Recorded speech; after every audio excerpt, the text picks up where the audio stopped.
Hello and welcome to Movies, Films, and Flicks. I am Mark Hoffmeyer, and joining me are two men who once ingested 179 different types of poison while deep undercover in an underground poison ingesting crime ring. It's Aaron Neworth and Brandon Peters. Hello. 100% accurate. That was a true story. Don't like to relive it, but hey. I love Spy. I was just quoting some Rick Ford gems from that movie. All right, so Aaron and I are continuing our we've done what 2024 and 2018. We've done our action movie scene drafts, and since Brandon Peters of the Brandon Peters Show has an upcoming the summer of 10 years later series coming out the with summer Aaron. of 2015 at 10. There it is, the summer of 2015 at 10 coming up on the Brandon Peters Show. I figured I'd have them come out and we would just draft our favorite action scenes from 2015. And there's a lot of them. Hold on. The Brandon Peters Show and your Brandon Peters. I just got that. Yeah, pretty cool, right? Wait. Worth You it. know what was good when I had my blog, Naptown Nerd, and it was like years later, Aaron's like, "Oh, Indianapolis, Naptown, got it." It was really late. Because I never questioned it. It's like, yeah, he is. That's what happened. That's what it is. And also with Aaron's new podcast out, Two Black Guys Talk Godzilla, we can promote that. We can promote the new show. Brandon, tell us what the 2015 at 10. Wait, Yeah. I got that wrong again. It's summer 2015 at 10. Oh, nice. Good. Yeah. So this is a project in its fourth year. When back in 2022, when I turned 40, I always wanted to do something regarding the summer movies, 1982 or something like that. And I said, you know what? I came up with this idea where myself and Scott Middleton, we were going to go through. And I didn't want to just be like, here's the movies and here's us talking about them. Here, you haven't heard these guys talk about E.T. before. I wanted to make it like an experience. You haven't heard these two white dudes talk E.T. So I wanted to be like, okay, here's your movies, the movies that came out that weekend in the theater. But like, what was life like for that person that went to one of those movies that weekend? What was that week like? What was that? So we'd have a slate of movies, and in between the movie talks, we have a news segment where we talk about news items that happened during that week that those movies came out. We also have notable births and deaths that happened and weddings, and then we have a segment where we talk about the top 10 shows from the Nielsen ratings, and then we talk about the top 10 songs from what was, when we started in 82, it was like Casey Kasem's top 40, but we talk about the top 10, and then we have like a box office discussion as well. So summer 82 at 40 was a lot of fun. It's a lot of work, a lot of movies to watch, and then we decided to keep going. We decided to jump to the next decade and do 93 at 30. And since Aaron had been born in that time from 82 to 93, we brought him along. So it's the three of us now. And we did 93 at 30. Then we jumped to 2004 at 20 last year. And now we're at 2015 at 10. So where we go from there, that's up to you. We figure we'll do 2027 at -1, and we'll predict what we think about all the films. Yes. Oh, wow. Do that. That'd be a lot of work, but it'd be great. What was the top shows? Glow came back. Isn't that awesome? Yeah, Hulu finally got picked to it see up. how it ended. Yeah. Gosh. Yeah, the final on Tubi was great. Yeah. You know what's crazy though? 2015, it was 10 years ago, but it feels like a lifetime. And It so much does. has changed since then as well. Yeah. I mean, the landscape. So it's kind of fun that even though it's like 10 years, not 40 years, not 30 years, it's just everything has changed. So it's going to be fun to listen to. So we just recorded an episode where we have to go through a week of news where it's like, Jeb Bush announced his candidacy for presidency. And then like 2 days later, Donald Trump announced his candidacy for president. Like, jeez, we had a dark news week, the last one we recorded, because there's a lot of like attack, like violence. Yeah, it's crazy. That sucked. But like in terms of like talking about the year 2015, it is a trip to have gone from like 30 years to 20 years to now it's 10 years ago, where Brandon, Scott, and I were all friends at that point, and we're talking about movies that we talked about when they came out in 2015, and now here we are doing a podcast 10 years later about it. There's a real joy in like having these different arcs, having gone through, or at least for me, for going through 3 different seasons of this and having different dynamics as far as how we're approaching the movies. Yeah, Oh, and I it's love it. interesting to see like who. It's been interesting to see like who comes up every summer, but it's kind of nifty that we did the original Jurassic Park in '93, and here we are in 2015 doing Jurassic World. Uh-huh. Like that, we just randomly landed. We did Scott and I did the Road Warrior, and now we're doing Mad Max Fury Road, and it's which I'm sure will get mentioned on this evening's I love it. draft. But yeah, I had a little bit of a who's on first moment with Aaron because since you guys did 2004, I thought last time I was like, oh, you're going to do 2005. So I was like, let's get Brandon on. Let's do 2005. And then Aaron's like, you mean 2015? I was like, well, wait, what about 2005? He's like, no, 2015. So then, so yeah, we had I was like, oh, okay.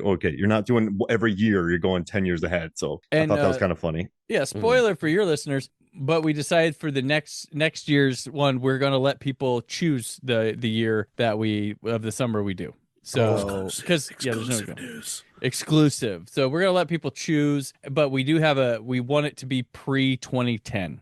So and it's got to be 1980 to 2009. So there's just while we have enjoyed talking about 2015 and stuff, like doing a lot of stuff we've already done stuff for again would be a bit it can be a bit tedious and stuff. It does make sense not to go every year because then you're kind of just talking about the same stuff. The more you jump around, you can have more interesting conversations, I guess, because you're not jump up and get down. Yeah. Jump around. So I came to get down. Everybody jump. Hey, and since Brandon, since it's on the Brandon Peters show, since this we wanted to help promote the show, promote the new series, we'll give you first pick. So we're each gonna pick 5. We're gonna do a snake draft. It's gonna be I get screwed. It's gonna be Brandon, Aaron, Mark, Aaron, Brandon, and then we're gonna finish with 5 each, and then we'll do a lightning round, and we'll get you guys out of here. So, Brandon, what's your first pick? I have a question on this. Yeah. If a scene from a movie gets selected, is that the rest of that movie off the table? We've never talked. Well, it's only just been Aaron and I. So. No, yeah. I wouldn't think okay. So, all right. I just wanted because I'm like, there's some of them like. Yeah, there's some significant action scenes. I could, there could be a couple. So. Yeah. Okay. So if because there's so many, so yeah, let's say if one gets picked, it's off the table. Like Sorry, say that again.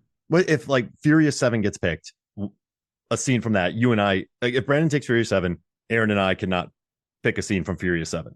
So it is off the table. So it is off. So it is. Oh wait, Brandon, you're saying it's still on the table. I was asking, is it still on the table? Oh. If a scene is picked, does that movie get removed from being available, or it's just that scene? So you could have. I would. I don't mind. We're going to cover a lot of movies. I think I know we're all dancing around like 1 or 2 movies. I think. So I mean, I feel like it's worthwhile to. I don't think it will come up for that many movies, so I'd say let's keep it on the table just for the sake of being able to talk about certain action sequences. I got it. Okay. So it's on the table. So if you pick a scene from a certain movie, we can pick another scene from a movie.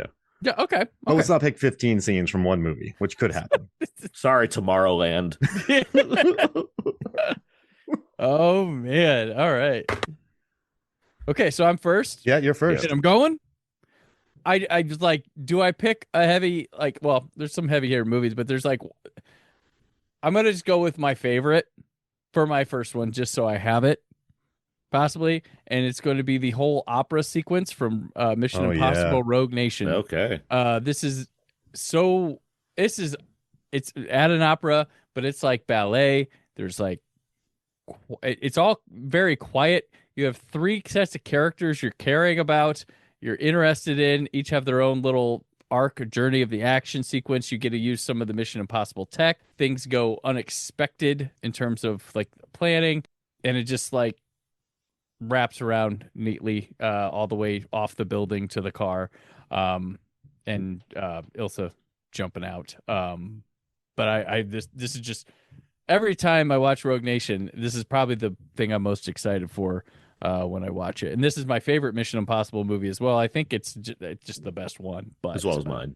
Yeah, that's the one. That's a scene I would have picked. It also has some classy leg shots. Yeah, it's got Hitchcockish stuff. Hunt being exasperated and a dude who's much taller than him. Like I love the sense of humor in the scene as well as the violence. It's great. Yeah, and it just starts with Benji going like, "I'm going to the opera." Yeah, got some good Simon Pegg stuff, just like sniper vision things, like little just it's yeah. There's a lot of classic Hitchcock. That's what I liked about Mission Impossible. McQuarrie coming into it was like, well, what's he gonna do? And he brought this like old school elegance to a lot of the movie. And it had its own flavor, and I was really impressed with he in Fallout, the next one, he was able to like shifted to a different gear so it didn't feel like we were getting Rogue Nation again, which was a worry because it was like, well, Mission Impossible, the cool thing was it was a new guy every time. And he acknowledged that too, and the fact that he chose all different people, different cinematographer, different editor, different all kinds of things to like make sure it did have the feel of a different kind of Mission Impossible movie, I think shows. Yeah. Another thing I like about Rogue Nation, it's hard to say this about a movie that costs a certain amount of money and is very high tech and what have you, but it's a gritty movie. And it's gritty in a way that I think works in comparison to something like Mission Impossible 3, which I think attempts to be gritty as well, but is also an ugly movie. Like, it's not like, as much as I like that movie fine. I know some are very high on it. I know Scott Mendelsohn, our third counterpart, is not a big fan of it. But it is a movie that is, the look of it is ugly. It's a lot of greens and a lot of like just not favorable, not favorable visuals. Well, I mean, you have a guy at the time, TV director, doing his first big movie, and he's learned a lot since then, I think. But and he's trying to make it like and we might talk about JJ in a bit here, but like he tries to go for like a grounded look, but at the same time it comes off as this is not like coming off of like Mission Impossible 2, which again might be controversial for some, but at least is a very sexy and cool looking movie. And then you have this one that's like, Carrie Fisher's face, or not Carrie Fisher, Carrie Russell's. Yeah. Not Carrie Fisher, she gets in there. Yeah. It just has a different kind of look where it's like, this like seems like it wants to be gross. Where Mission Impossible Rogue Nation, I think, is similar, going for a gritty thing, but it still looks fucking cool. Like, it's a cool looking movie. Well, and Mission Impossible 3 does have Philip Seymour Hoffman as probably maybe like the best villain. You hung me out of you hung me out of a plane. I can't mimic PSH, but I love his lines in that. He just you got a girlfriend? Yeah, I'm gonna hurt her. I'm gonna find her. I'm gonna kill her in front of you. Oh man! And I was watching Rogue Nation again because I ranked all 296 of Tom Cruise's running moments throughout his filmography, and one of them from Rogue Nation's in the top 10. But I love at the end too, the shadowy chase scene when Ilsa and Tom are like raptors. They're like two velociraptors jumping over cars in tandem. They're attacking people from angles. Like, I love that they've known each other for 6 minutes, but yet they know how to like expertly work in tandem. And I love the physicality that she adds to the role. Ferguson does. So like, that's a great. I would have picked the opera scene too. It's great. You should probably kill her off in one movie with little fanfare. That makes a lot of sense. That was her doing though. Yeah. Just keep her around. Just where'd she go? I don't know. I have doubts. We'll see. What happens. All right. So Aaron, what's your pick? Well, I don't want to just repeat Rogue Nation again, so we'll see if it comes up later on. But I will say there's another film that also has multiple action sequences that I think are worthwhile, and that would be Mad Max Fury Road, of course. Oh yeah. I am, for this instance, I'm going to go specifically for the final, the climax of the film, the journey back, I suppose. And if we want to narrow it down even further, it's when everything's already happening, and you're like, this movie's nuts. Like this, like Mad Max's Interceptor is, I think, off the board at this point because we've blown it up. But what else can we do? Oh, how about like guys on polecats racing 60 miles an hour in the midst of all this? But like, what's great is it's not like it's a foreign thing. Like presumably you've seen the trailers at this point. You know that that's going to be a factor, and you've even seen them in the movie. They've kind of been around in the background when Immortan Joe's men first come up again on the war rig. But by the time the movie is like, okay, now we're ready, music settles in, and it's like, all right, not time for this. And like four guys on polecats like start like bumping back and forth. You're like, what the fuck is this now? Like, what are we what's happening here? And the way they're utilized is so fantastic, where again, you're watching this movie knowing that they're doing this for real to at least some degree when it comes to the stunts, and just watching the different ways they get utilized, whether it's they come in and just drop bombs, they come in and grab people. Max gets on one at one point. Obviously you get that amazing moment where like Max is fighting with one and all this stuff's happening around at the same time, and a thing blows up and all these explosions happen, and it gets that wonderful shot of Max kind of like sweeping by as the explosions are going. It's beautiful. Talk about that opera sequence, Brandon. Like, this is wonderful skilled choreography matched to just the most epic sounds possible, while all the chaos is well controlled, is completely on display. It's a beauty to watch, like the way all of this comes down. But yeah, that specifically when like when you level up and add this like insane thing to to this already insane action sequence, I love that very much.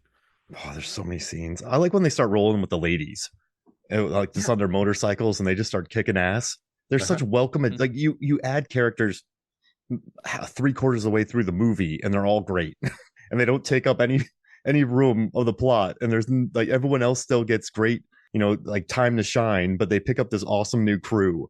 And I know, man, so many scenes in that film. The idea of like both narrative economy as well as increasing stakes working in tandem with each other in that film is ridiculous. Like it's so it's a miracle of a movie. Yeah. Like there's just no other way to describe Fury Road. Even the beginning when he's running through the War Boys facility, then gets on the cliff. It's great. Like it's not expository dialogue, but it's an action scene that looks awesome. And then we also know their facility. So it's a little bit of a tour guide blended with an action scene, and like, yeah, it's just great storytelling. I love it. Any thoughts about that, Brandon, or no? You good on? No, that? I mean, what I Yeah, what does it say, repeat right? the same things. Everybody said this movie is just a magical. And the one thing I will say that sort of you can say like Furiosa is special in its own ways, because with Mad Max we're like talking about this to describe the action scenes, like they're kind of in a generic way described, because it's this chase down this way and a chase down that way. There and back again. Furiosa has different segments that you can really point out that are quite different, easily notable, quite different. So it's not like he just went out and did more of the same, even though it's like, the setting's the same, but I love it. So, Aaron, you picked a movie with some great day for night shooting, and my first pick has some great day for night shooting, and that is SS Rajamouli's Baahubali, the beginning. Okay. So there's a scene in this movie where so Siva, played by Prabhas, is in a big fight, and he's fighting these two guys, and he does this giant big leap over a horse, and he grabs a sword, and while he's landing, he beheads a guy named Badra, and his head goes at least a quarter mile in the air. And then something happens that's unexpected for me. This guy is beheaded, and they cut to a wide shot of the body just walking. And between the time when his head gets cut off and when his body's finally on the ground, it's 30 seconds. And it's just it's just a bonkers wild scene, and it's pretty violent for this type of film. But while watching this movie, there's a great snow chase. There's a lot of solid action film moments, but I don't think I've ever seen somebody get decapitated and their head flies a quarter mile in the air, and then 30 seconds later they're finally on the ground after walking about 20 yards in a wide shot. And it's just it just put the biggest smile on my face. And I know it's not like one of the bigger ones, and I'm leaving some big movies on the table, but it made me so happy. I had to go back and count how long the guy was walking without a head in this wide shot. And it's just glorious. And it's a very fun movie. The sequel gets even crazier with some palm tree catapults, but I had to pick this first. I couldn't leave it on the table because it made me very happy. I don't know if you guys have seen this movie. I have not. So no, it's a shame. I've been wanting to watch more of Rajamouli's movies, and for this I was like, oh good, I have my chance to watch Baahubali finally. And then I'm like, oh yeah, that's right. I don't always have time to chalk in like 5 hours worth of movies in preparation for a podcast. Right. I say that after watching 5 Final Destination movies for a podcast last week. But I certainly am excited to finally catch up with it. I did catch up with Iga a couple years ago, which rules. So I'm like, okay, yeah, it's not just RRR. This guy just has the goods. So I'm anxiously awaiting more experience with his movies. The nice thing about, we planned this out like a month in advance, well a month. So I've been kind of enjoying waking up really early and catching some action films I haven't watched before. Like there's worse things in the world. So I was able to catch it, and I had to do it. So it's more because like it's obviously it's an Indian film, so it's like I want to like give it the actual time and attention. It's not hard to put on Final Destination films in the background while you're doing things. All right, so for my second pick, you guys are gonna think I've gone insane, but I've watched. Go on. Wait, more insane. How's that? So I went through a lot of movies, put together a huge list. You guys know how much research I do. Yeah. But while watching this movie again, I was like, I gotta pick this. And it's Bone Tomahawk. Okay. And like so, Bone Tomahawk, directed by S. Craig Zoller, Kurt Russell, my guy Kurt Russell, my guy Pat Wilson, Richard Jenks, David A, Matthew F, Lily Simmons, Troglodytes. There's this scene David where Ark. David Ark, a lot, dude, great cast. But there's this scene where, man, this movie's crazy. But the violence is so sudden and unexpected. So Sheriff Franklin Hunt, Kurt Russell, Matthew Fox, and Jenkins are kind of hanging out, and then they just get attacked, and it's just brutal. Arrows come out of nowhere. People get shot. It's like violent. It's nasty. Eventually, Russell and Jenkins they get away, but they're eventually caught. But Matthew Fox, this guy John Bruder, he's kind of a badass. He's a murderer. You think he's going to load his gun and just like protect everybody and get up. But this dude, this troglodyte comes out of nowhere. This really big dude comes out and throws this axe. And I don't think I've ever seen the weight of an axe look proper on screen. And just between the sound design of it and the thud and the way that it just slowly careens in the air before it lodges into Matthew Fox's head, it's just, I've never seen that before in cinema. And also, Patrick Wilson's character, he's crawling for the last half of this movie, and he catches up to people, and he still manages to like crawl and kill these troglodytes and figure it out. And he has some really tense, like fast paced, like gory scenes. But I had to pick Bone Tomahawk because that axe throw, that it's just so slow, and you feel the, I don't know, I feel the weight of that axe when it pummels Matthew Fox's brains. But it's such a gnarly scene. And that movie just woke me up because I didn't know what to expect. I didn't know about S. Craig Zoller as a writer. And yeah, that was just a gnarly moment. So I had to pick that action scene from Bone Tomahawk. That movie made you woke? Okay. Yeah. Yeah, like yeah. Zoller, like, you know, his films are one thing. His politics, though, that's where it really shines. I am a fan of Bone Tomahawk quite a bit, and I like. See, I'm glad I don't know about his politics because now I feel like I should look into this. He doesn't seem to spell things out, but his movies certainly give you an idea. Like, but regardless, what's the other one? The Vince Vaughn one. Yeah, Cell Block 99, where he does I like that one. Yeah, too. that one's cool too. Yeah. I don't do Gibson, so I never watched Dragged Across Concrete. But regardless, Tomahawk, I enjoyed it quite a bit, and it got pretty gnarly. My dad, I didn't give it to my dad to watch, but he, I think, picked it up at some point and was like, so I watched Bone. He's not a horror guy. I watched Bone Tomahawk. That really got out there at the end. I wouldn't have recommended it for you, but all right. He was not expecting how gory that film. Like, you know, they pull off a Terrifier before Terrifier. So I mean, it gets pretty. Yeah, when they start hacking that dude apart, you're just going, what? Like I just so in 2015, when you have no idea who this guy is, I just watched it because of Kurt Russell, and then you have no idea where this movie's gonna take you. But I just love that axe throw. I don't know why, but very rarely you just feel the weight of it, and I just love that scene. I mean, that was one of the big surprise movies of that year, right? I mean, that people, oh, you gotta talk to you. It was like to tell people about it. One of those tell people because it seemed like it could have been just like a throwaway, like, oh yeah, Kurt Russell did like a DTV Western kind of thing, or right? something. Yeah, It's like, oh no, it's like, look at this cast, look at what it's doing. It's got some style. It's got a lot going for it, and it pulls off a bait and switch pretty well because Matthew Fox is set up to be like, well, he's an asshole, but like he can shoot, and then and Patrick Wilson's like, you know, the lame guy, and it's like, oh wait, no, Patrick Wilson's gonna save everybody's ass in this movie, crippled or not, he will get it done. This crawls the whole way there.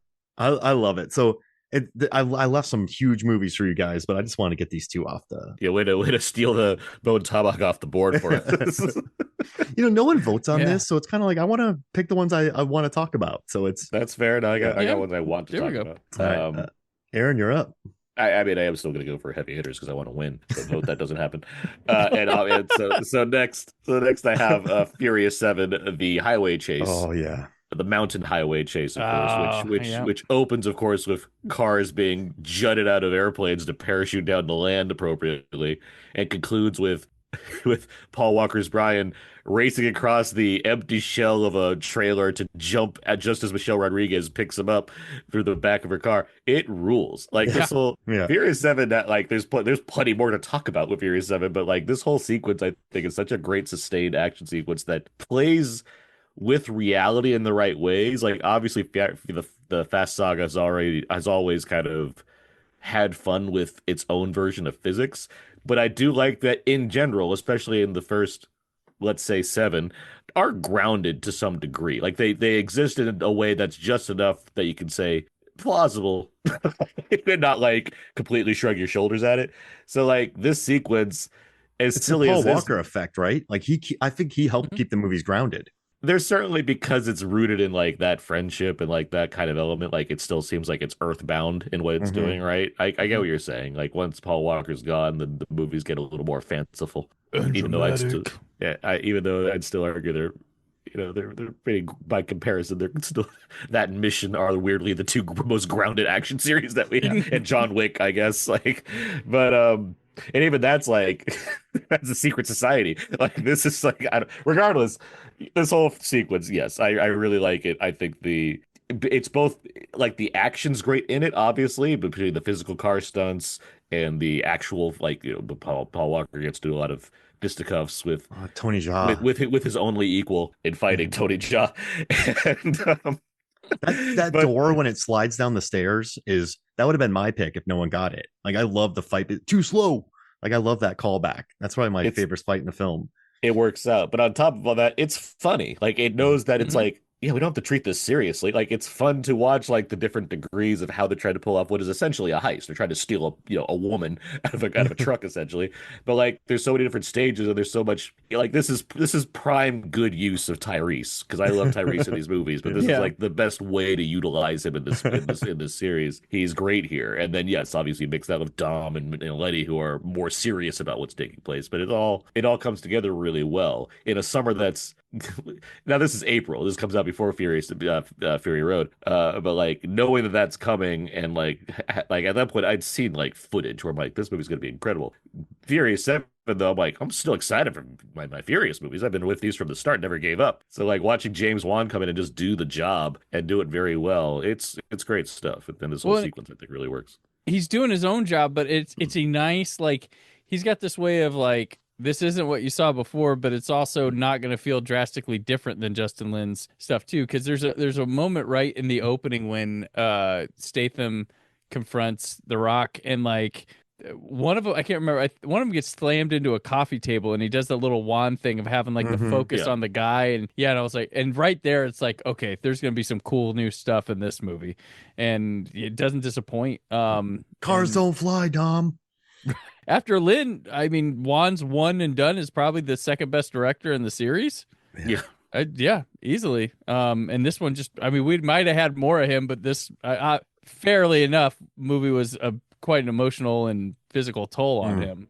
But you know, this sequence is awesome. Yeah, and like you said, it's hilarious and it's like comic booky, but still kind of feels that grounded action. And yeah, I had it too. I was like parachuting cars all the way to Paul Walker running off a bus. Like it's Just Tyrese floating around. yeah, Jerry's like ah! Oh, just the Yeah. teamwork too. Like it's still about like remember in the first one they used some teamwork. This one with their Mhm. cars are using teamwork. It's nice. Like they're synchronized. Yeah, because Ludacris has this like the big Hummer car and they all like Yeah. line up behind him and every like yeah, it's good stuff. It makes narrative sense to you. Brandon, what's your second pick? All right, my next one, I am going with Adonis versus Stuntman Wheeler Oh from Creed, which starts in the locker room all the way to him knocking him out, and it's a oneer.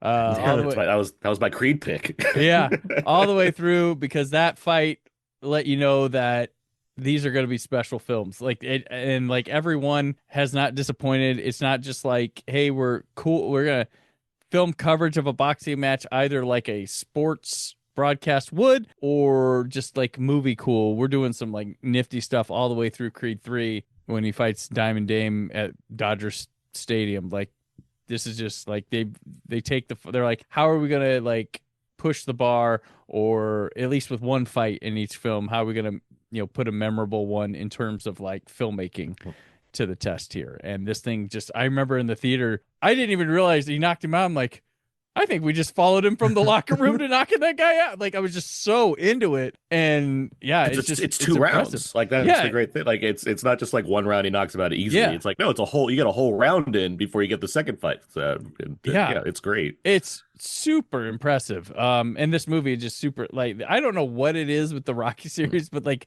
they get me emotionally. Like I have Yeah. nothing in common with like Adonis Creed or anything like that, but it's like man, they just like they know how to pull up the male heartstrings, I think.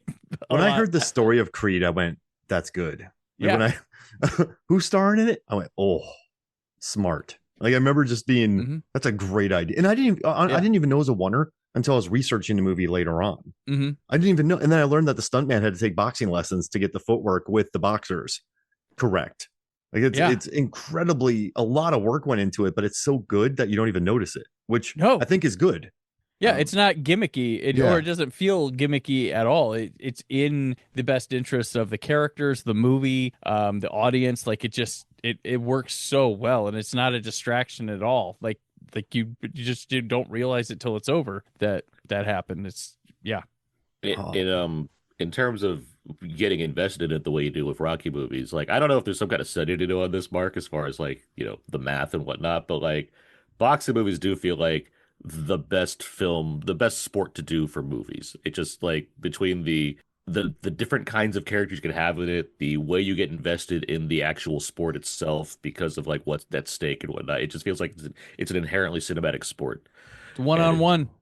Yeah, there's just so many things that work about boxing in relation to film. Well, you're giving your body over to it too. That's like one of the things. Yeah, you get like the training montages. There's no like football noir, but you can do boxing noir quite easily. There's so many of those from like the 40s and 50s. And then watching this Creed for the first time, like I was so in love with Fruitvale Station. So when I learned that Coogler's idea was, I want to make a movie that spins off Apollo Creed as if he had a son and follow that character. I'm like, that's the coolest fucking idea I've ever heard. Yeah. It's Rocky 5 done right. Like that's what I mean. Like Rocky 5 laid out like, oh yeah, Rocky being the coach, the drama between him, but like just poor execution there, and then Coogler's like, I got this. It's a perfect example of, Brandon, what I always say about remakes, where it's like I have nothing against remakes, I just say bad movies. And it's like if you put people that want to be there, and involve them in a story that actually excites them and they want to like do their best to make it,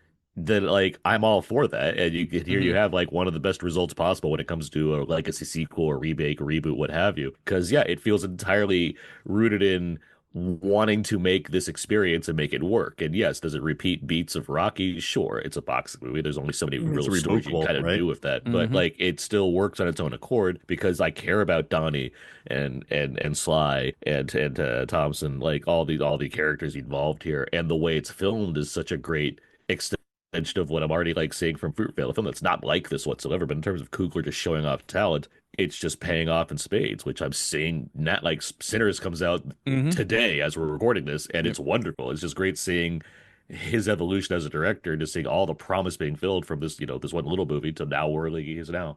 Yeah. And then the sequel, I was like, this is another good idea. Guys, stop. The fact the sequel works as effectively as it does is another like mini miracle of a thing. Because it's like, should you be doing? And then it's just like, wow. All right. Dolph Lundgren is acting great. Like what? Oh man, like stop being mean to him, Brigitte Nelson. Just like him. Leave him alone. It's like, wow, Stallone can write. Like he can. Homefront, baby. Hey, what's your third pick, Brandon? All right, my third pick. I jumped off for a sec, but I'm gonna go back since 2015 is the year of the spy. Oh no. Because there's a lot of spy films, but I'm going to go with the church brawl from Kingsman, the Secret Service. Okay. It's just intensity, crazy. This is Matthew Vaughn go nuts, and this would be like the stamp on the Kingsman series. Like they want to like repeat this. They're like, this is what Kingsman's about. Whoever thought Colin Firth would be in a great action sequence in his whole career? But this is something, because I mean, for a movie that it starts itself priding it on like the prestige, the suave spy stuff, this gets really rough and nasty in terms of the filmmaking, just intensity. And there's like the overall shock of what's going on too in the sequel. You're like, holy shit, he's really just, oh my God. Like it's done in a way that at least the first time you watch or something, you're not numb to the violence. You're kind of like, holy crap, he's just like, these are real people. And they're, it's like, oh geez, there's a lot going on mentally to process while you're watching this intense, thrilling action scene. And yeah, I didn't see it coming either. Like, yeah. wait, what? Like this is insane. I didn't Yeah, think the movie would be it's so going during violent and Freebird. gnarly. Yeah. I think Freebird, the jam at the end of Freebird is playing, and it's just like, wow. The pieces that lead up to it just add so it feels so like fitting for that world where like you get to Hmm. that point and it's set off because it's a matter of some weird thing turns off the thing in your mind and everyone just goes like, chaos. But the fact that he's a highly trained secret, Kingsman, it's like, oh yeah, that's not going to be good. And it's like, okay, watching these results and seeing just how elaborate it all is, it's really wonderful to see pay off. Here's the question I seem to have these days when it comes to this movie. When did we turn on Matthew Vaughn? Like, I have nothing Right? against this person. I like pretty much all of his movies, honestly. Like I like Layer Cake, Stardust. I like Kick-Ass. I like obviously X-Men First Class. I like Kingsman. The Hmm. Golden Circle is like if it's a step down, it's only because Kingsman's so good. Where I'm like, yeah, Hmm. all right, so it's not as good as that. Fine. The Yeah. Kingsman, I think, has some really cool sequences in it as well. Yep. And then and Argyle was like a mess, but like I certainly don't hate it. Didn't like it necessarily, but I don't like sit there. But like it seems like the regard for Matthew Vaughn whenever he has a new movie is like, oh, this guy again. I'm like, when did we not start? What did But he yeah, do what like wrong? he was What? my guy around during this year. Well, no, not during this year. It was a couple years prior where I'm like, oh gosh, I had heard they were bringing Lucasfilm was bringing him in to talk about Star Wars, doing Episode 7. I was like, oh yeah, he'd be cool. And ultimately I believe he passed on it. But yeah, I'm always, and then all of a sudden, yeah, it's like, oh, this guy, like, wait, who's forcing you to see his movies? Why were you not liking them? Like, what happened? And like, People yeah, people bring up the budgets a lot, and it's annoying. Like, did you know how much that cost? Just watch it. It's fun. You didn't yeah, pay With for it. Argyle specifically, which I mean, yeah, it's a streaming film, so everybody got paid Get up paid up front. front. That's how Yeah, that, right, and yeah, that yeah. movie has like 17 people in the cast. Like, so yeah, it makes sense. Like, I like it more but than I Gray just Man. Oh I yeah, yeah, because yeah. Bond has like actual style. Like he actually Yeah, tries with his movies. Like, There's attempts at cool shit in Argyle. Like yeah, there's the it gas makes some scene is cool. Like it takes swings and it makes hmm choices, but like which is why it's hard for me to like hate the movie. It's like I don't know, yeah. it's trying for something because it Well, feels like Matthew Vaughn. that scene with all the gas, the colored gas and stuff in Argyle, I was like, oh, that's neat. And then I go online and people are like, look at this pretentious bullshit. Look at Oh, this. Look, oh, what this is awful. This looks ugly. Oh my god. I'm like, what are you're watching a YouTube clip. What are you doing? Like that's immediately compressed and it's like I just So but that's yeah. and that so even before Argyle, it's like it's if like the first Kingsman wasn't good enough for people or something because the second and the prequel one came out, it's if like oh another one of these. It's like Well, I think well, what? Kingsman got the whole like the trailer played for like 2 years before it That was actually came because it was out. it became a pandemic thing, right? Like it got yeah. delayed and then it became like something of a punchline because like when's this movie actually coming out? But even then, it's like, well, why would you blame the director for like what did he Yeah, do wrong in this? Like he's yeah, giving you more of a thing that you presumably like. Regardless, The Kingsman: The Secret Service is a very fun movie. I really like Yeah, it a very lot. It fun. has great action in it. Sophia Boutella's great. yep, Olivia Mattel is great. I'm a big fan of Taron Egerton. I like Yeah, him yeah. a he lot, pops and in this this movie. movie Yep. it introduces him to the world essentially, and so Sam like Jackson's fun in it. Oh Like yeah, he's having he's a good having a good time. time. It's the end with the song and everything, like with the heads explode. It was like just awesome. But yeah. Oh, and then everybody got mad at the movie because it had a we can sex do it. We joke. can do it in a butthole or something. You can do it in something like asshole. Yeah. Yeah, Yep. Which again just seems like the logical Bond. conclusion of a spoof on a Bond movie, but Of a fair. I know Roger what it Moore of a style Roger Bond Moore era movie. Bond Yeah. movie. It's like that's but what did the other 2 hours mean nothing to you in this movie? I don't know what to say. no, yeah, like the like the way Jackson played it. Oh, I love it. I love it so much. Yeah, and he pops. Edgerton really pops. Yeah. That movie had me. Okay, what's the Aaron? What's your third? It's my third. I get two more after this. Yeah. I'll go a little more off the beaten path for this one. I'm gonna go with Slow West, Oh yeah. Ah, the damn it. concluding gunfight. Gunfight. Kill Yeah. that house, said by Ben Mendelsohn, dressed in the most wonderful of coats I've Coat. seen since Warren Beatty in McCabe and Mrs. Miller. I am a huge fan of Slow West. I was very happy to talk about it on the summer of 2015 and 10. And this Mhm. conclusion is so good. It's such a strong Western shootout sequence that plays a lot with expectation and limits as far as both budget and location are concerned, because it's a tiny house in the middle of a field and you have random bad guys popping up everywhere. There's a sense of danger throughout this thing that allows you to not necessarily know how things are going to go down. And it's just fun to watch, for lack of a better word, when it comes to like Western shootout scenes. There's dramatic things that happen in it for sure, and there's some very stylistic choices being made that I really appreciate as well, as far as the look of the house, because it's so serene and you're in this very plain area that's surrounded by woods and everything. So just like it feels like an oddity itself. And then just the relentlessness of it all. Like it's, for being like, this era where, gunshots happen, you got to reload and whatnot constantly. It's relentless and, sad, like just seeing Yeah. all this destruction going down. And like ultimately for what? To like get one person maybe. It's a really effective conclusion to the film. I really like it a lot. Yeah, that's Yeah, great. no, I I need to had see it his on new my movie list. too. I'm bummed you picked that. I was like, I'm gonna hold that out till the end, because no, You're not gonna bone tomahawk it. no, nope. But yeah, the shootout's great. It's a little bit lengthy. It's slow, but it works. And then there's a hilarious character death in the midst of it as well. It's got plenty of humor. Sadness, like yeah, that's a excellent pick, top tier. I think I watched that movie and then just wrote an article about my favorite coats of 2015 because I love the coat so much in that movie. It has Western genre star Cody Schmidt McPhee Oh doing his yeah, thing, Sure does. doing his thing. Power the Dude, it is- Dog, this crushing it. The road. Oh, the road. Yeah. The anti-sci-fi western of sorts. Okay. That director, John McLean, I've been like, why has he done nothing since? So he had a highly acclaimed indie. Finally, this year, Tornado, he's got coming out, which I'm excited for, just by nature of him being the director of Slow West. So Cool cast too. Yeah. I like who's in it. Cool It's like a cast, yeah. samurai type film, right? Like that's it's like samurai western type thing Yeah. going on. Yeah, I'm like, it's sure, his wheelhouse. Let's do it. sign me up. Okay. I'm up. I'm gonna take SPL 2, A Time for Consequences. Have you guys watched this? Sorry, what? SPL2. Yeah, so it has Tony Jaa, and the final fight is so face meltingly good.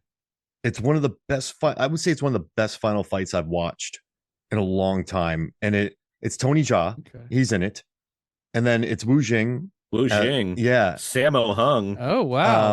And Zhang then Jin. and also Zhang Jin. So the final fight is between Tony Jaa. It's 2-on-1. Tony Jaa and Wu Jing versus Zhang Jin.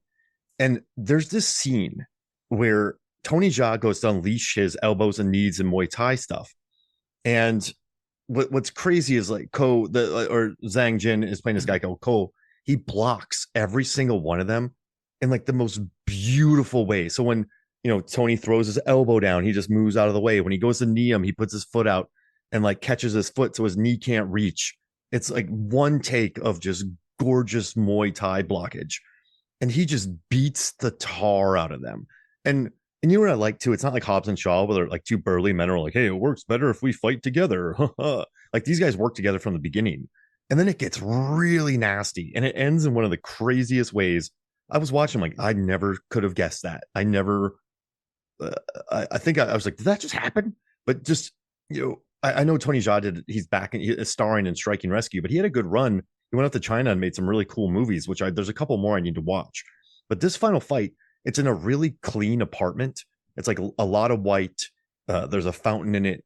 You know where the fight is, and it's just a gorgeous 2-on-1 fight. Like it's a long fight, but it looks awesome. But I'm telling you, there's a scene where Tony is like throwing everything he has at this guy, and he like telegraphs them all and blocks them in like really interesting ways.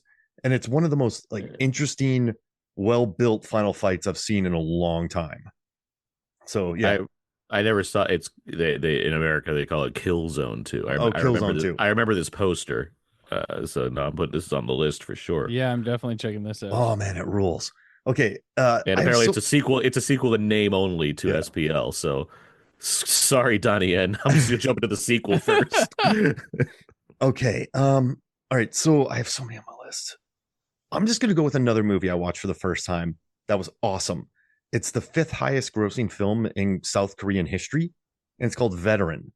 And Veteran is just like this really cool movie. It's an action comedy, and there's 4 really good action scenes. There's one.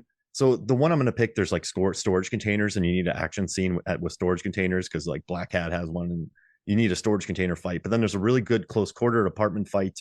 There's a really great like security guards versus cops brawl that put a huge smile on my face, and then there's a really badass final fight. And also, there's this lady called Miss Bong who just comes out of nowhere and flying front kicks people. Like she just pops up everywhere and just obliterates folks, and she's hilarious. But the one I'm taking it's in the beginning. It's a storage container action scene where these cops they want to break up this drug deal, but it kind of goes bad, and everyone scatters. And it's such as an action comedy. Like they're chasing people. I'm like, I'm just tired. Like, would you stop? And this guy's chasing another guy, but gets stuck in a storage container between two storage containers. Jeez. And the criminal walks up to him, and then he like kicks him in the balls. But like there's a criminal who's running, and they just give him water. They pull up the car, and this Miss Bong tries to knock some guy out, but she misses, and then another guy trips on her.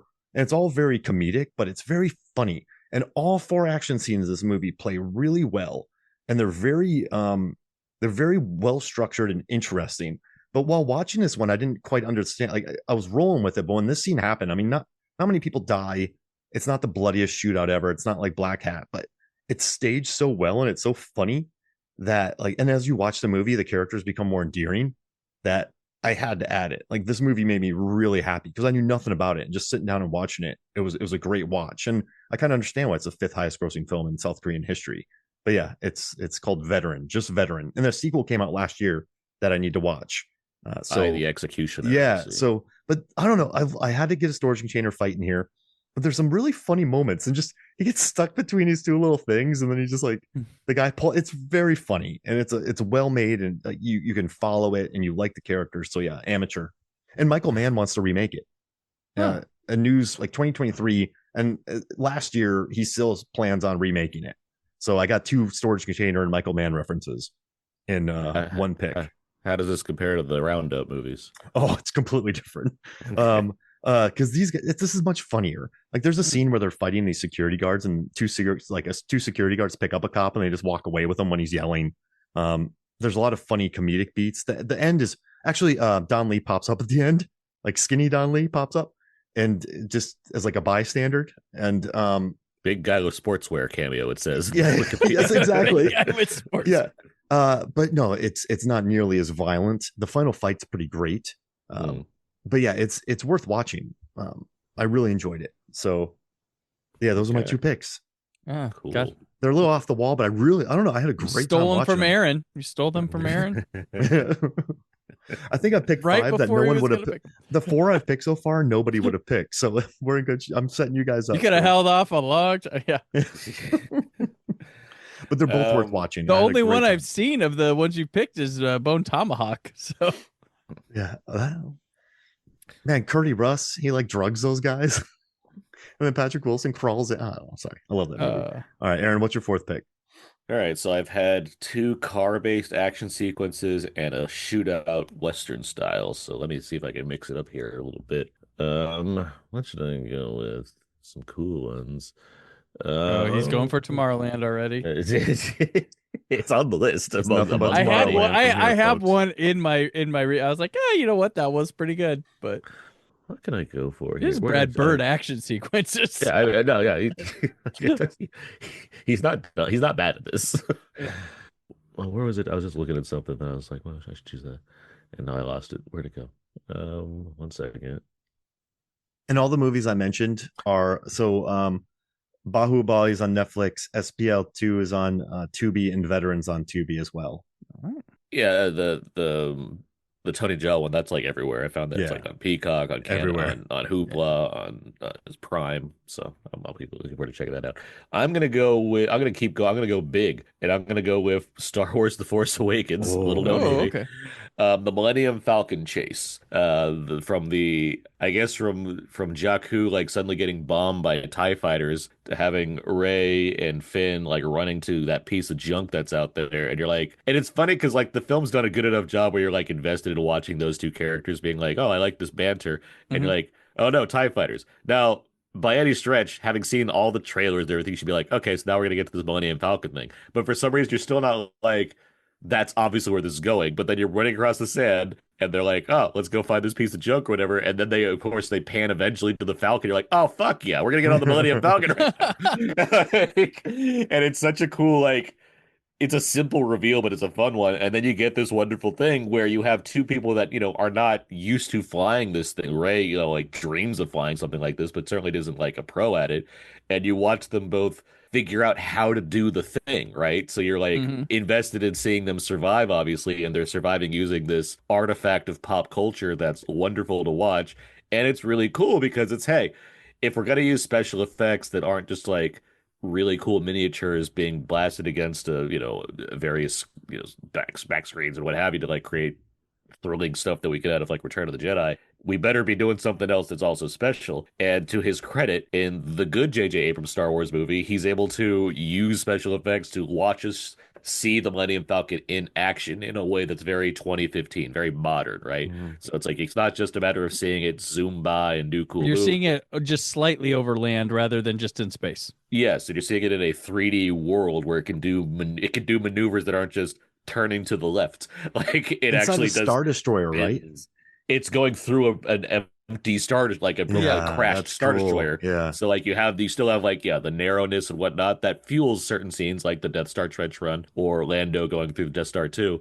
But you have the danger there, right? It's like it's just a couple TIE fighters, and yet you have these people that are trying to like figure out like I don't have a Chewie, so I can't reach certain things. I gotta like really go over, push all the buttons and the dials and everything. It's really cool stuff to watch, and obviously John Williams, you have that music that's not gonna hurt by any means. So that's a really cool action sequence, I think. No, The Millennium Falcon chase there. agree. I want to point out too, like there's also the battle outside of Maz Kanata's cantina that happens as a really cool action Oh sequence in yeah. Force Awakens Traitor. because that also shows and it eventually shows like X-wings in a way we've never seen them before. But it also has Finn with a lightsaber against that stormtrooper, Han Solo having fun with the crossbow. Like that's a pretty cool one too. I think the finale is like the weakest of them. Possibly. As far as like the Street space fight. fight action stuff, but what I love about the finale is how casual it is about that. Where I think the movie even gets, it's like it's not really about the fighters blowing up another Death Star. Like we got to do that, but like Yeah. and it's why it's enough of a reason for like people to I can understand to some extent why some people are let down by Oscar Isaac's role in The Last Jedi because Mhm. like he's so easily Yeah. cool in this movie where he just like they open up a little hole in the thing. He's like, all right, let me just fly in there, and he blows the whole damn thing up, flies out, no scratch on him. Like it's the cool, like he's the coolest pilot in the Mhm. galaxy that you're establishing in this first movie, and they don't really like they purposely. They choose a different way to go with his character arc, which I think is completely fine.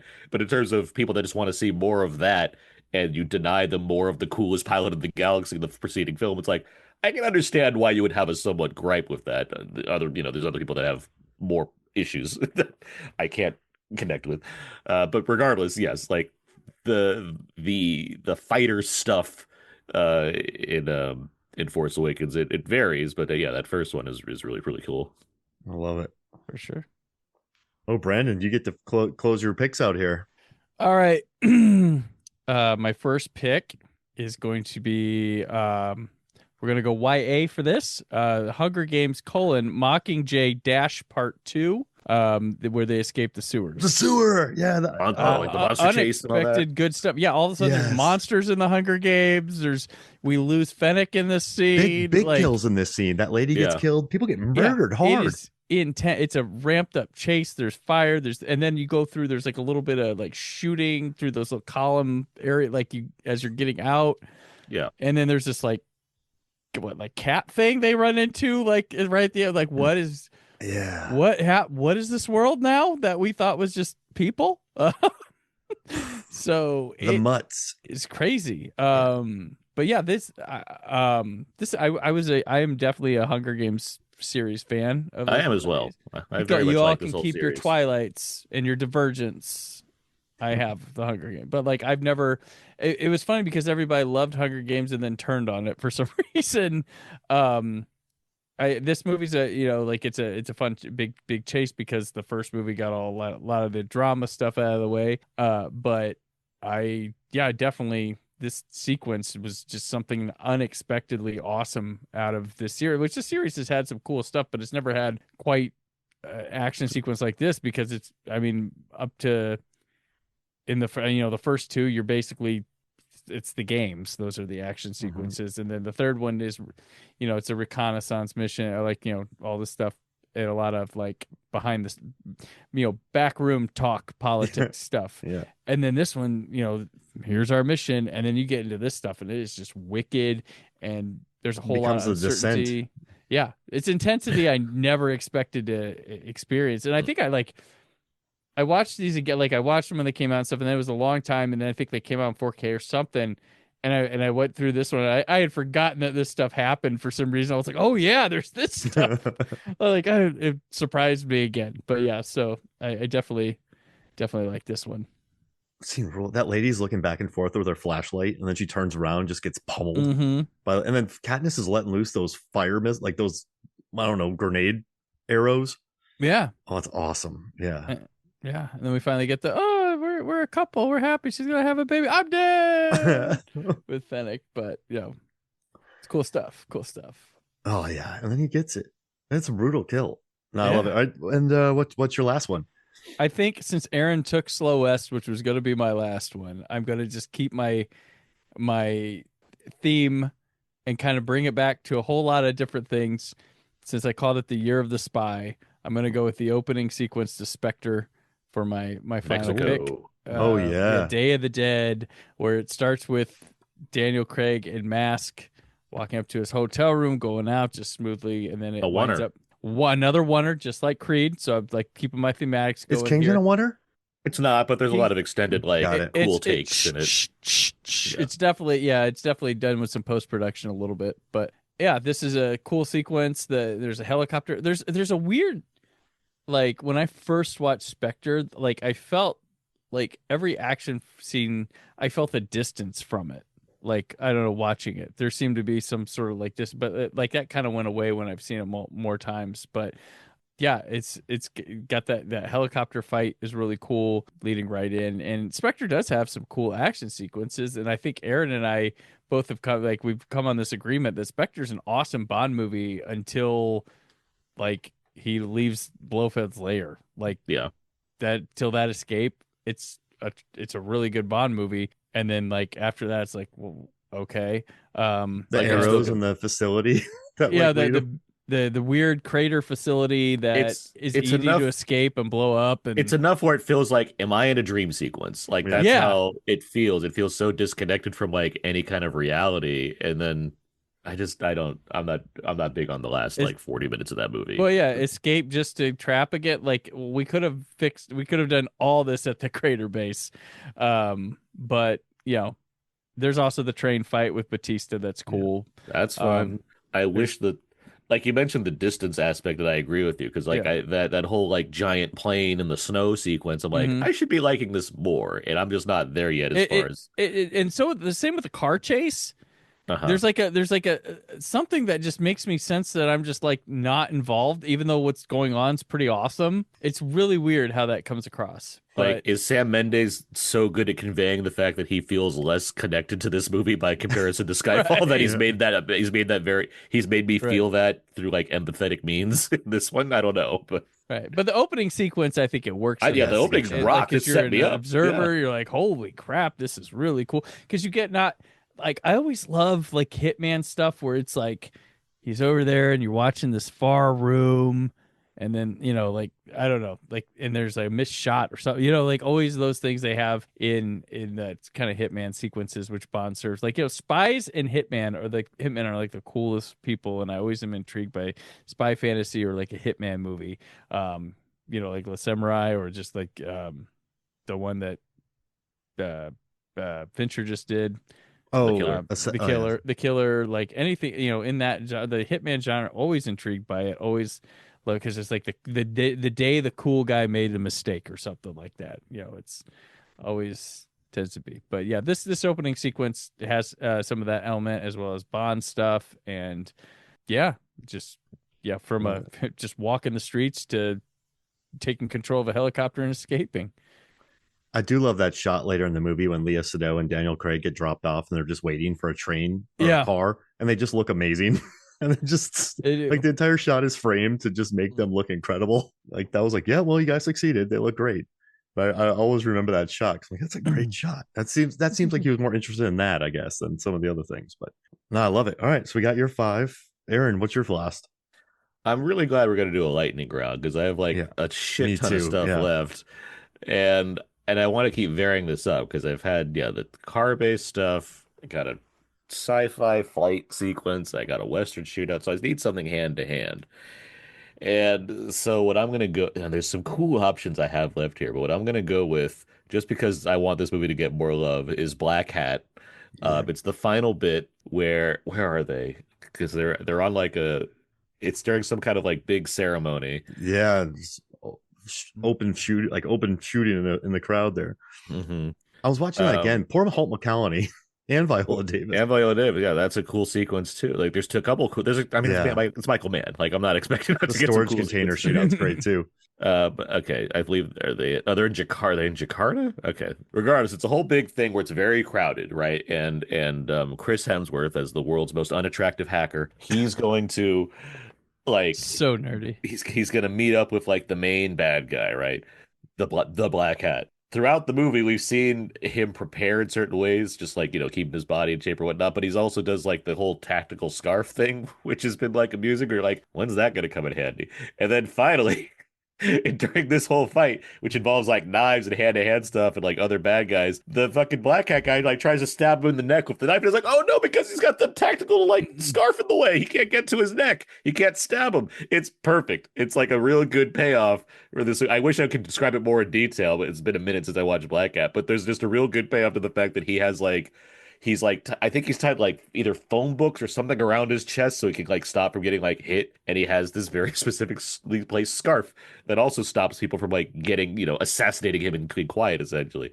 But it's a whole like cool sequence where like all of these people are gathered around. I think they have like lanterns or something that like kind of illuminates the scene in a really specific way, and it's just really cool to watch because you're watching Michael Mann do a cool action sequence uh with Chris Hemsworth and like multiple henchmen and this one, the evil bad guy. And it's just good stuff. It's good, solid stuff in a movie that deserved better. Yeah. And it was fun busting the Arrow Blu-ray out, and I just kind of scanned through the scenes again, but just reliving the action scenes again. It looks great. I think I like it more now. Yeah, I think that's been kind of a cult favorite like, in a genuine sense for modern day because it's kind of hard because everybody's aware of everything. But Yeah. Because yeah, it just kind of came in January to little fanfare. Ugh. And it was like there is a director's cut, now. But it's not like other like it just doesn't have like the same kind of it just didn't hit, didn't connect, at the time. But it's not a bad movie. It just feels like it's a lesser than when people are like, well, it's not Heat. Well, it's like, yeah, what is? Like, all right, yeah, fine. it's okay. Yeah, it's not one of the greatest things ever. It's cool. Yeah. Yeah. Awesome. Okay. So I want to pick a spy movie, and it's down to The Man from Uncle or Spy. Mhm. But I feel like I would lose my kitchen fight card if I didn't pick Spy, the kitchen fight scene. Gotcha. Because, yeah, I'll go with Spy because it's actually a good fight. There's some good It's a overhead really good shots, fight. and like I love how it's really like it's very funny, but it's also quite fast paced and like really well rehearsed. Like there's a scene where the lady goes to steal her boob, but then she blocks it with like the frying pan, then her other boob, then her crotch. But then the villain catches a frying pan in the crotch. Like it's just a crazy like, and then there's a suplex. The lady gets stabbed through the hand, then goes to stand Susan Cooper, and she's like, "No, no, you can't. Don't give me your blood." And it's just, I like that she says that the assassin has a lot of rage in that jumpsuit. That made me really happy. Like she tries to stab her on the head, but she puts the pan there. Like there's accidental hits, like when she headbutts her. It's just really, I don't know. Lettuce gets thrown, bread gets thrown, towels. Like it uses the kitchen well. And I also like to start the fight. The lady jumps across all those cars, and Susan Cooper tries to do it, and she just biffs. It was a good year for spies wiping out on cars between Rogue Nation and this, Uh-huh. by the way. But no, it's just a lot of fun. And I love that she says Mother Butler in it, Susan Cooper. And, I think up into that point, there were some good fight scenes, but this one really caught me off guard. And I'm a sucker for overhead shots of kitchen fights. So yeah, this is my last one. And this is my movie. And I love this scene. It's a perfect combination of like seeing Susan Cooper's clear competence when it comes to being an like an active field agent, as well as the comedic joy that comes from watching Melissa McCarthy know how to like do this stuff in a way that's Yeah. fun. And Paul Feig, I think, like the movie's full of a lot. It's spy. It's a lot of action in that Yeah. movie. There's another with that little scooter chase. I think Yeah, is also pretty the like Yes. as an action sequence. I think it's pretty fun. Yeah. But yeah, Even the the fight. airplane one's good. Oh, the airplane one's great Mhm. also. But yeah, the fight sequence is really great as far as showing how far you can take the kind of the R-ratedness of the action and make it comedic in a way that's not too much or not too little. Like it's a great balance of all that. And just there's a lot of rage in that jumpsuit. Like that's just a line that I love so much. So yeah, you guys want to do a lightning round? Want to just spit out the ones that we didn't mention? Was that two? Don't you? Yeah. So I did two, Oh, and it's I did snake. two, Yeah, and you're right. one, So yeah. that's it. Yeah, okay. Let me mind if I drop a couple. Yakuza Apocalypse has a frog fight. A frog fights a vampire, and it's a guy in a frog suit. And then he loses the frog suit and has a frog head, and then he's shirtless, and then he still fights the vampire. And it's a Takashi Miike insane fight. I don't know if you guys have seen that. I remember Yakuza Pop. I haven't thought about that movie in 10 years. But all right. Yeah. And then like Close Range has a scene with Scott Adkins where he just destroys all these people, and these guys are like, the gringo's kicking our ass. Like there's a gringo out there killing us. So I thought that was really funny. And then like Turbo Kid has some great body explosions. Oh yeah. As well. And I had one more. Let me do one. Actually, I have a lot more, but The Boy and the Beast has a good whale fight as well. There's a kid with a whale shadow. It's a Mamoru Hosoda animated film from Japan, 2015. But this kid, long story, but it's like a big whale shadow, and he fights some kid, and he gets a heart, and it's a whole long story, but it's a lot of fun. So those are a couple. What do you guys got? Okay. Feel free to stop me. I can run through the. Just stop me as I go through. And also Man from Uncle when Yeah, I was wondering. He sits in the car and eats the sandwich. Remember the boat chase? Chase. I had that one too. Yeah. He slaps the guy in the head. He's like, he'll be unconscious for 20 minutes. To wrap up some of these, Mad Max, the whole, when she yells "fool," and then it becomes the whole like Furiosa and Mad Max versus the bikers, and you get the iconic music from Junkie XL in that sequence, the Brothers in Arm track. That's just great stuff. I had the opening, so I mean, you got to really set up that movie and getting all these guys shh and going nuts after it, and him escaping and whoop, with the fire, the doof warrior, like, yeah, the fire tornado thing. I mean, come on, even the first fight between Max and Furiosa in the sand and all that, like the pieces that put that thing together, that's all amazing. Rogue Nation obviously has the whole airplane deal at the beginning of the movie. Hanging off the side of the thing, and of course the motorcycle chase was going to be my other one for Rogue Nation specifically, because who doesn't like a good motorcycle chase? But like specifically, not only is it just a cool motorcycle chase, which is always cool to look at on film, you get that bit where they're leaning in on the corners, right? And like Elsa and the henchmen do it, and Tom Cruise does it, and he nicks his knee on the side, and it's such a great like. Either that's planned or it's just a wonderful like moment that they got to get on film where he just accidentally like leans a little bit too far where everyone else is very precise and he just like kind of dicks it a little bit. That's the comedic joy you can get out of a Mission Impossible movie. Ip Man 3 with Mike Tyson. That fight is pretty good. Force Awakens, you get Kylo versus Rey at the end there with lightsabers and all that. Who doesn't like a good lightsaber in the snow battle? And arborism. Lightsabers are great for cutting down trees. Yeah, incels don't like that. Yes, correct. Well, wait till you see the first part of that sequence where it's Kylo Ren versus the black guy with a lightsaber. Oh man. These are good fights though. I like these. They're untrained kids fighting with lightsabers. It's good stuff. We should have more fun things like that. The Revenant, Leo versus Bear. That's pretty good, I think. And Hardy at the end, the final fight. The final fight is brutal. Yeah, as Josh Brolin would call it. Ant-Man, the Depeche Mode fight.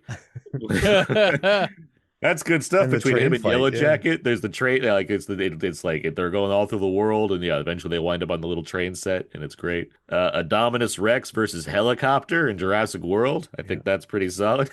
And Mosasaurus. He wins. I had the for Jurassic World. I had the park gets attacked and the pterodactyls and Kate McGrath dies. That's all good stuff. Poor Zara. Then, of course, the final battle between T-Rex and the Indominus Rex, and of course, Little Blue jumping out of the end in slow motion there. Little Blue.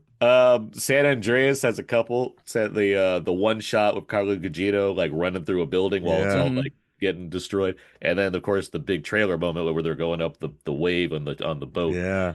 And it's like, oh, I hope they get over that wave. And then Brandon, as we just discussed recently, like it's not just that they get over the wave. There's like a big fucking cargo container that comes Yes. over the thing, and you're like, oh, that's great. It doesn't make any sense, but it's still fun to watch. Sicario has that big The freeway Juarez shootout. scene. Yep. Yeah, just the big Juarez freeway scene. shootout is Yeah, I had that one as well. Yep. the It Follows swimming pool battle. I love I have that scene. yep, I had the That's swimming pool the battle swimming and pool battle, and the opening follows. sequence is a kind of a fun chase too with Oh, a real Yeah. stunner of a cut. Oof. And you get all that great synth score. It's good stuff. Mm-hmm. The Legend bar Um, fight is good. Two Hardys are better than one. Yeah, I thought about Legend. Yeah, with the two heart. Yeah, that's fun. And Wildcard, Hardy's knocking out some stuff in that movie. Yeah. You're gonna bring a wild card in this conversation? Oh boy, the that's a butter movie. knife. Well, oh, That is a movie that I did not like, and I'm sure it has probably some action in there, but I could not tell you a thing about it because Yeah, I he did kills not a like bunch of that guys movie. with a butter knife at the end. it's like the no enti- heat. No. Kung Fury. I forgot my fork. You know what I mean? Hardcore Henley. I like the convoy scene. Yeah, that's the one sequence I Yeah. could remember from Hardcore Henry very specifically. That there's like a whole like freeway chase Right. thing going on. I try to put a despised movie in here. I had the Channing Tatum saves Mila Kunis sky surfing and Jupiter ascending. And the lizard I fight. had that. I had the Which is a cool. See, I didn't mind Jupiter He ascending. has flying shoes, right? It's cool Yeah. stuff. Yeah. Oh, I wait, have you- two Channing Tatum movies here, in fact, because I have the final dance and Magic Mike XXL, because that's an That's action fair. sequence. I was like, I looked for a way to like put Magic Mike, but I'm like, if I'm not doing the Backstreet Boys scene, I'm not putting it in here. So I mean, well, I do think like it's a certain kind of momentum, I think, in the final dance in XXL that like Yeah. works as action. Same as like Ex Machina with the dance. I feel like dancing and Yeah. action are very synonymous with each other. I had so Ex that- Machina. I had it when Oscar Isaac gets it towards the end. So If they throw a kick, then we can include it into the action scene. If it's a dance. an air kick. Yeah. There's I forgot to mention Maze Runner Scorch Trials. That awesome. I was gonna say that in tandem with your Hunger Games pick, Brandon, Yeah. because YA had a good little run Yeah. right there. Because Yep. because Wes Ball is my guy when it comes to directing these things. Like he has a good eye for action for sure. And there's some sweet running skyscraper stunts. chase. He made me a Happy Apes fan last year. So Yeah, there you go. Dude's But- doing the job. They're running up the sideways skyscraper, and what Rose Salazar falls and smacks on the glass, and it's cracking. But then a zombie lands on her. Like that's a lot of stress right there. And they shot Hey. it really for the budget they had. They shot it great. Yeah. Welcome to the Scorch. Yeah. I can't tell you a thing about the Death Cure, but I do remember there's a lot of like just intense running sequences and a whole train scene in that movie. I'm like, cool, good stuff. That's 2018, right? And I think I probably brought it up during the Yeah, you lightning did. round, Yeah. the lightning round of that one. Avengers, I don't know if you've heard of those guys, but they're pretty cool. Yeah, we didn't bring that they up. have a few things that are going on. The opening sequence in the snow place where they're all Yep. battling and they do their avenging. The Hulkbuster versus Iron Man or versus Hulk Yeah. was pretty Black solid. Widow on the motorcycle when she gets dropped in and all that. Oh yeah. Good. They had good second unit back then. And then there's that final bit where they're like, we got to protect this core thing, and you get that slow-mo fight where they're just battling all these Yeah. robots and they're all Yep. doing signature moves. And Cap Stunt Guy does that big flip, but it's like And he did like nobody makes 17 a flips. nobody makes a snarky comment about all their pose and stuff like that. It's Yeah. just cool. Yeah, it's just cool. And then They it let ends it be with all, cool. and it ends with all of them just beaming at Eltron. It's like this is fucking comic book shit Yep. come to life. This is great. This will never die, ever. Everybody's gonna love Ultron. Black Skin Cat I Trade. mentioned already has the other shootout sequences that are pretty solid. Skin Trade has yeah. Tony Jaa versus Dolph in like a oat factory. Just oats falling everywhere and they're fighting each other. That's a new one. Yeah, I had from Inside Out. I had Bing Bong helping escape from the place where memories are forgotten. Whoa. Okay. I mean, that What are works. One of the happier action sequences, obviously. Yeah. The Martian, the rescue sequence in The Martian, where Matt Damon tries to Iron Man his way out of it, and it's tense. Like obviously it's fun because The Martian's a fun movie, but there's you feel for him like being like, oh, I really hope that Jessica Chastain catches him because this is gonna suck if he doesn't. But it's a good little action sequence right there. I don't know if you guys saw Mark, you probably have Victoria, the big 1-shot 2.5-hour action movie that's set in Spain. You guys see Victoria? No, I haven't Nope. seen Victoria. Oh, that was on my top 10. That was on my number Haven't 3. seen her in a while. That movie. Oh, wait. It's a oneer movie. It's like 2.5 hours, and it's set during like 5 a.m. and like 8 a.m. and it's about this like group of people that like they pull off a bank heist, and then they're like partying it up, and then they basically kind of get caught, maybe. But there's a shootout at the end of that movie that's pretty effective. It's a great movie though. It's just a really good movie. Franz is in there. Franz, what Rajowski? Like he's great. Oh yeah, for sure. Yeah, from like what's it called? Uh, Undine. Undine, yes, and the other ones from that director as well. But no, Victoria, that's just a good movie to watch. I recommend. I'm happy. We did. Beyond Skyline, of course. Beyond Skyline, the sequel Oh to a yeah. movie that I do not like, but Beyond Eco Skyline and rocks because they're like, what if we did this again, but we brought in the guys from the raid and had them do like elbow punches on aliens, and it rocks. yeah, that movie is a lot of fun. I'm kind of bummed I didn't pick that. Yeah, that one's great. It's fun that the two sci-fi movies that are like, let's bring in the guys from the raid, and the Beyond Skyline's the better one in terms of how to use them. And we're like, Force Awakens. Star Wars is like, what if they just stood there and said one line? Okay, like, all right, fine. Yeah, that hurt. And like the guy who made it's kind of shifty, but I do like the American Ultra kitchen fight. There's some good stuff in there. Yeah, I remember the action being cool in that movie. I know there's things involving Landis that are. Yeah. It's Landis, right? It's Max Landis, right? Yeah. Yeah. But who directed? He didn't direct it, did he? He just wrote it. I assume he doesn't direct it. I thought he directed it. American Ultra? Oh no. No, it's Nima. Nima no, who Yeah. did what he did. He did Project X, which I hate. He did something else recently that I think I liked more. But Walton Goggins is like the laugher in American Ultra. I liked him in that. Like he was good in that movie. Eisenberg, Kristen Stewart, Topher Grace, John Leguizamo, Walton Goggins, Connie Britton, Tony Hale, Bill Pullman. That's a cast. I forget a lot of this movie, apparently. I remember the Eisenberg Stewart stuff. I can't not remember the rest of that cast whatsoever. Victoria, by the way, she's Spanish. The movie said Germany. That's what it Okay. is. Like I knew something sounded weird about that. And then when you mentioned France, like that is it's a German movie, but it's a Spanish woman. But good movie. And of course, two more things. One is Wolf Warrior 1. Wolf Warrior 2 rocks. Wu Jing, it's one of my favorite action movies of the last decade. But Wolf Warrior 1, which is not as nearly as good, it has an opening sequence that's so fantastic that you wish that the rest of the movie lived up to it. But it's this guy, it's Wu Jing as like this sniper who's the best fucking sniper possible. And he does all these cool sniping moves. And by the end of it, there's a guy holding a person hostage and behind like a cement block that has all these holes in it from bullet holes. And Wu Jing's plan is like, all right, I'll just take out the guy. So he takes the sniper rifle and shoots through a bullet hole and knocks the guy in the head. And it's like, this is the coolest thing I've ever seen. And then the movie is like not as good as the rest of that. But then Wolf Warrior 2 comes out. It's like, oh, he was saving all this for this great sequel. And I'm still waiting for Wolf Warrior 3. But the last thing, the honorary mention, of course, is Daredevil. Daredevil gives us the hallway fight that Oh, kicks yeah. off like hallway fights for Marvel movies or Marvel TV shows, at least. And then the assassin has some good fights. So it's mostly an art house film. There's a forest fight in there. But it That's looks pretty cool. awesome. Yeah, she just kicks ass, and I kind of love that. But yeah, no, this was awesome, guys. And yeah, just one more plug, guys. Plug your stuff before we get out of here because I know you got to go. All right. Well, you can keep up with me on socials at Brandon4KUHD. My show is The Brandon Peters Show, which you can find at thebrandonpetershow.com. YouTube, I have a YouTube channel for it, and anywhere podcasts are found. The thing we talk about, summer of 2015 at 10, begins April 28th and runs all the way to the end of August.